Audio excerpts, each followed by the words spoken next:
Okay, so what we're going to do in this video is finding a side using the sine rule. So this is again is non-right angle trig. I cannot stress that enough. You can't be using the idea of SOHCAHTOA in it. It won't work for you.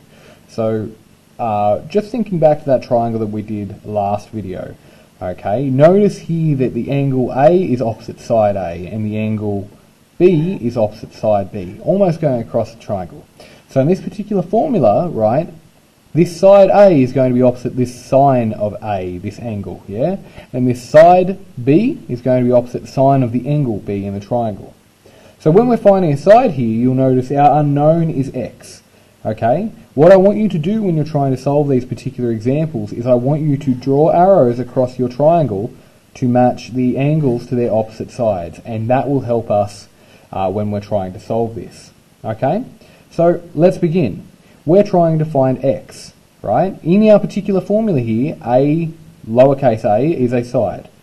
So x over sine of big A in this particular case, right, would be the angle opposite x, which is 79 degrees.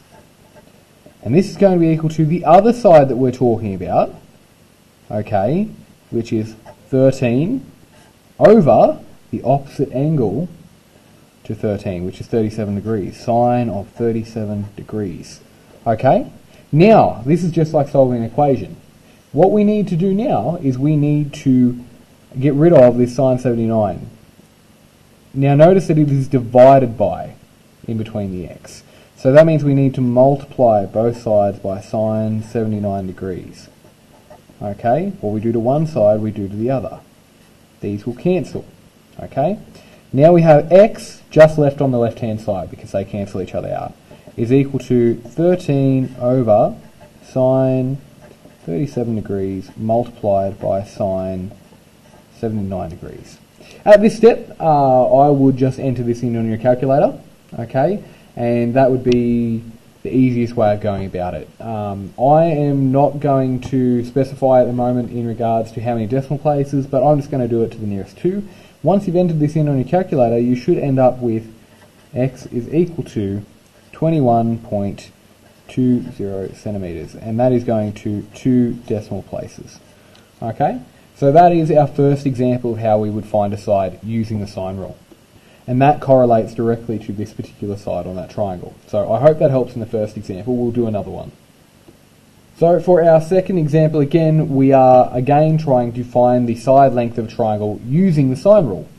Okay, so remember our formula, and I tend to write this out each time just so it helps me remember it.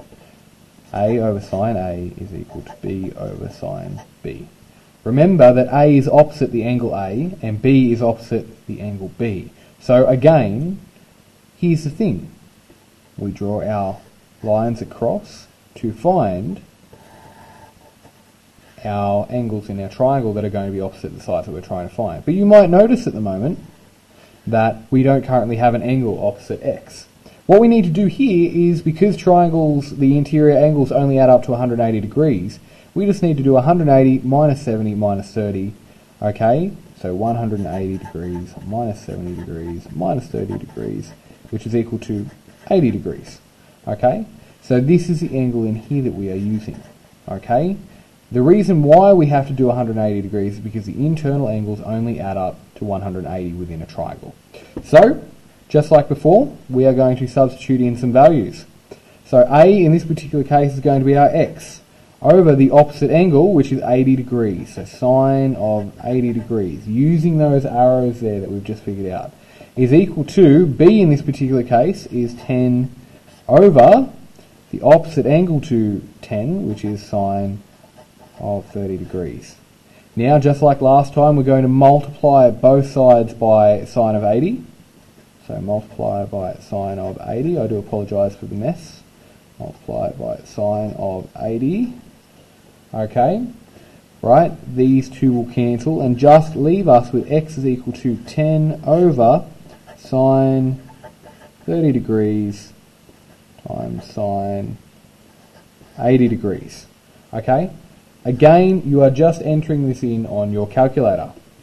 Okay, let me just bring that up so you can see what I'm doing now. You're just entering this in on your calculator, and after you have worked this out on your calculator, correct 2 decimal places, you should end up with 19.70 centimeters, okay, to 2 decimal places. Now, let's just have a little bit of a chat about when do we actually use the sine rule. You'll notice here in the actual formula that's given to us, we have 2 sides and 2 angles, okay, and the sides are opposite those particular angles.